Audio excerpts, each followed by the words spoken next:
Hello, আসসালামু আলাইকুম। চলে আসলাম আবার দুপুরে রান্নাবান্না নিয়ে। আজ দুপুরে করব মুরগির মাংস রান্না। চলেন আলু দিয়ে পাতলা ঝোল রেসিপি শেয়ার করি।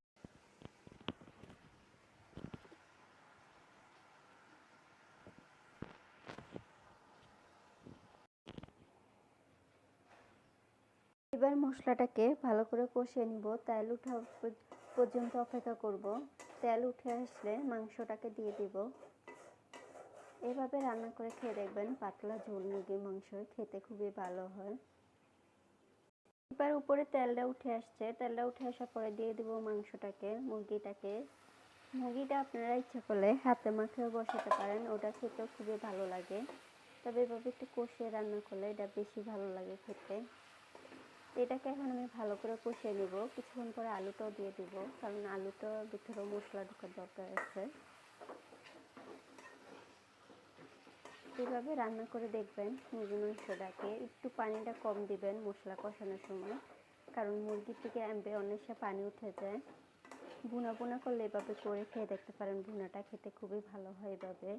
যেহেতু আমি আজকে ভুনা করবো না, বাহিরে অনেক গরম, প্রচণ্ড লেভেলে গরম। এই গরমে যত তেল ঝাল মশলা কম খাওয়া যায়, তাহলে একটু পাতলা ঝোল করব মুরগির। এখন দিয়ে দিব আলুটাকে দিয়ে আলুটার সাথে এটাকে আরও কিছুক্ষণ কষিয়ে নেব। এভাবে কষিয়ে রান্না করে দেখবেন আলুটার মধ্যে মশলাগুলো ভালো করে ঢুকে মাংসের মতো, তাহলে মাংসের আলু খেতে খুবই ভালো লাগে। আমি সবসময় এভাবে আলুটাকেও মাংসের লগে একটু কষিয়ে নিই, আর সাথে সাথে দিয়ে দিতে পারলে আরও ভালো হয়।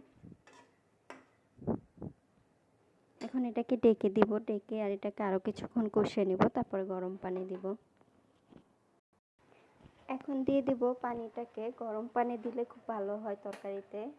সবসময় চেষ্টা করবেন গরম পানি দিতে, তাইলে টেস্টটা যেমন রাখতে চান তেমনই থাকে।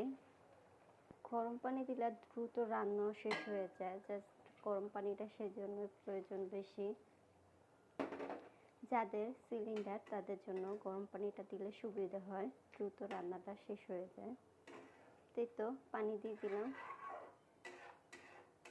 যেহেতু এটা পাতলা ঝোল করব, তাই পানির পরিমাণটা একটু বাড়াই দিলাম। আপনারা ভুনা করলে পানিটা না দেওয়ার চেষ্টা করলে খুবই ভালো হয়, তবে ভুনা করলে একটু পানি দিতে পারেন। একটু ঝোল ঝোল খাইলে পানি দিবেন, ঝোল ঝোল না খাইলে পানি না দিলেই সবচেয়ে ভালো হয়।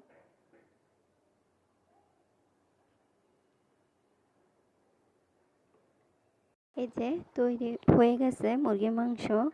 এভাবে পাতলা ঝোল করে খেয়ে দেখবেন, খেতে খুবই ভালো লাগে। এই তো মুরগির মাংসটা হয়ে গেল। তাই এখানে ভিডিওটা শেষ করছি। যদি ভিডিওটা ভালো লেগে থাকে একটা শেয়ার করে দেবেন। যদি খুব ভালো লেগে থাকে, আমার এরকম নিত্য ভিডিও পেতে চান, তাহলে সাবস্ক্রাইব করে নেবেন। এখানে ভিডিওটা শেষ করছি। আসসালামু আলাইকুম।